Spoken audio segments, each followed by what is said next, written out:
ডাকাতের উপদ্রব অস্বাভাবিক হারে বেড়েছে কক্সবাজারের জুলাহাজেরায়। প্রতি রাতে আতঙ্কে থাকেন পুরো চকরিয়ার মানুষ। এমনকি চট্টগ্রাম কক্সবাজার মহাসড়কেও হানা দিচ্ছে ডাকাত দল। 7 দিন আগে তাদের হাতে প্রাণ গেছে একজনের। পুলিশের টহল বৃদ্ধি, চেকপোস্ট স্থাপন করলেও পরিস্থিতির উন্নতি নেই। ঘরবাড়ি, মাছের ঘের, গরুর গোয়াল ঘর, প্রতি রাতে কোথাও না কোথাও হানা দিচ্ছে ডাকাতরা। চট্টগ্রাম কক্সবাজার মহাসড়কে চলাচল করা ইজি বাইক, সিএনজি অটোরিকশা বা মোটরসাইকেলও রেহাই পাচ্ছে না। বিশেষ করে চকরিয়ার দুলাহাজরার মেধা কচ্ছপিয়া থেকে ফাঁসিয়াখালী পর্যন্ত প্রায় 8 কিলোমিটার এলাকায় বেশি ডাকাতি হচ্ছে বলে অভিযোগ স্থানীয়দের।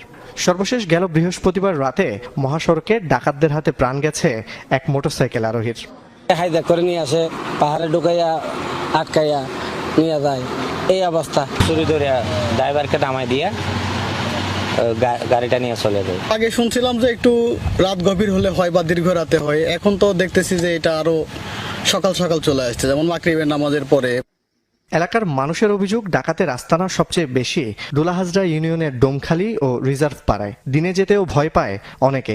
গত বছর সেনা কর্মকর্তা লেফটেন্যান্ট তানজিম সারোয়ার নির্জন হত্যার পর আতঙ্ক বেড়েছে আরো। ডাকাত সর্দার হেলালের বাড়ি, এই দুইটা নিয়ন্ত্রণ করলে এখানে বেশি মাদক আর ওই ক্যাসিনো, জুয়া, এগুলো সরাসরি এগুলো টাকার জন্য রোডের মধ্যে রোড ডাকাতি করে।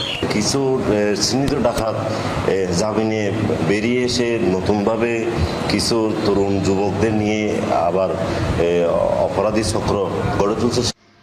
মহাসড়কের দুপাশে গহীন জঙ্গলে ওত পেতে থাকে ডাকাত দল।